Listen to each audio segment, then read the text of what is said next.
Guys, അങ്ങനെ പുതിയൊരു വീഡിയോയിലേക്ക് എല്ലാവർക്കും സ്വാഗതം. ഇന്നൊരു ചെറിയൊരു പർച്ചേസാണ്, സർപ്രൈസ് ആയിട്ട് നമ്മൾ നാട്ടിലേക്ക് പോകാൻ വേണ്ടിയിട്ട് കുട്ടാട്ടിൻ്റെ പർച്ചേസിന് വേണ്ടിയിട്ട് പോയിരിക്കുകയാണ്. സോ നമ്മൾ ഇന്ന് വെറൈറ്റി ആയിട്ട് ഗ്രാൻഡ് മോളിലേക്ക് പോകാമെന്ന് വിചാരിച്ചു.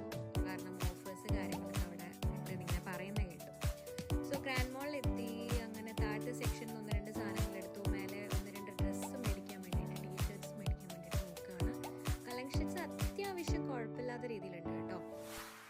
അതൊക്കെ കഴിഞ്ഞ് ബില്ലും ചെയ്ത് പിന്നെ നേരെ നമ്മൾ പോയത് ലോട്ടിലേക്കാണ്. ലുലുവിൻ്റെ തന്നെ 19 ദിർഹംസിൻ്റെ ബിലോ ആയിട്ടുള്ള കുറച്ച് സാധനങ്ങൾ, അങ്ങനെ കുറച്ച് അത്യാവശ്യം നമുക്കുള്ള സാധനങ്ങളൊക്കെ അവിടെ നിന്ന് കിട്ടും. പിന്നെ അത് കഴിഞ്ഞ് പിന്നെ നമ്മൾ ചോക്ലേറ്റ്സ് കാര്യങ്ങൾ മേടിക്കാൻ നെസ്റ്റോയിലേക്ക് പോയി. ബുദ്ധീന നെസ്റ്റോയിലാണ് പോയത്. ഒരുപാട് ഓഫേഴ്സ് ഉള്ളത് കൊണ്ട് കുറച്ച് അത്യാവശ്യ സാധനങ്ങളൊക്കെ എടുത്തു. പിന്നെ ഈ ട്രിപ്പ് ഒരു സർപ്രൈസ് ആയതുകൊണ്ട് വീട്ടിലാരോടും പറഞ്ഞില്ല. അപ്പം അങ്ങനെ നമ്മളെ കുട്ടൻ ചേട്ടൻ നാട്ടിലേക്ക് എത്തിയിരിക്കുന്ന അമ്മയൊന്നും അറിഞ്ഞിട്ടില്ല. സർപ്രൈസാണ്. അമ്മ ആകെ ഞെട്ടി തരിച്ചിരിക്കുക. നമുക്ക് ഭയങ്കര സന്തോഷമായി. സോ ഇത്രയേ ഉള്ളൂ. അപ്പം ഓക്കെ ഗായ്സ്, ബൈ. പുതിയ വീഡിയോ ആയിട്ട് നാളെ വരാം. Okay, see U.